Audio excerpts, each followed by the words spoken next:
Oh, hi, Des. Hi, Clara. Ano ba? Pinag-chichismisan na kayong dalawa ni Mara sa campus na may masama ka daw ginawa. Ano? Sino nagsabi? Si Mara. Oh, what the hell? Hey, bye. Wait! Hoy, Mara! Lumabas ka nga dyan! Bakit, Clara? Ay, bakit? Ano ba sinasabi mo doon sa campus? Ba't pinapahiya mo ako? Ano? Hindi ko alam ang sinasabi mo.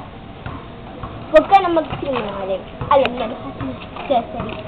Desiree, doktorin. Oh. Alam ko na sinabi mo sa campus na nilunod ka daw ni Clara. Hindi ko sinabi yan. Baka gawa-gawa niyo lang yan. Sinabi mo yun, sir. Sinungaling talaga kayo. Kami ba sinungaling? Alam mo, Mara, hindi ka bagay eh.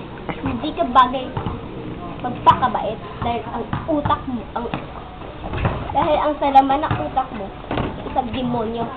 Baka ikaw, dahil ang demonyo, ang sama ang ugali. Masama naman talaga ang ugali mo, di ba? Hindi ka makasagot, no? Let's go, Des.